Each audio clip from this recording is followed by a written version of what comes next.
Fl-aħħar jum tas-sena pajjiżna kiser rekord ieħor wara li s-sena li għaddiet fl-ajruport internazzjonali għaddew 5 miljun passiġġier, issa wara tkabbir qawwi din is-sena għaddew 6 miljun passiġġier. B'hekk, bżieda ta' rekord ta' 17% fuq is-sena li għaddiet, din is-sena ntlaħaq rekord ta' passiġġieri li għaddew mill-ajruport. Il-Ministru għat-Turiżmu Konrad Mizzi qal li l-Gvern jirrikonoxxi l-irwol importanti ta' relazzjonijiet sostenibbli mal-linja tal-ajru sabiex jiżdiedu n-numru ta' rotot diretti u jkun hemm riżultat pożittivi f'Malta bħala destinazzjoni. Sena d-dieħla se tkun sena ta' diversifikazzjoni fil-waqt li aħna kburin bis-swieq mill-Ingilterra, l-Ġermanja, Franza, l-Italja u swieq ġodda oħrajn.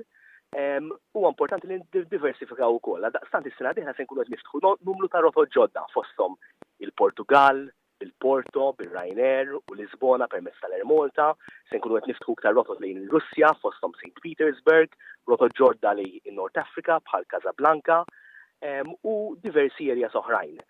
F'istqarrija l-Kap Eżekuttiv tal-Ajruport Internazzjonali ta' Malta, Alan Borch, innota li dan l-att rekord ta' passiġġieri intlaħaq fl-istess waqt li f'bosta mkejjen tal-ajruport kienu għaddejjin xogħlijiet ta' rinnovar b'investiment ta' 12 miljun euro bħala parti mill-proġett ta' rikonfigurazzjoni tat-terminal. Min-naħa tiegħu il-Kap Eżekuttiv tal-Awtorità Maltija għat-Turiżmu Paul Buġejja żied jgħid li l-awtorità u l-ajruport se jkomplu jikkollaboraw biex jimmassimizzaw l-opportunitajiet ta' Malta f'dan il-qasam u jħarsu l-qudiem għal sena oħra ta' prestazzjoni rekord fis-settur turistiku.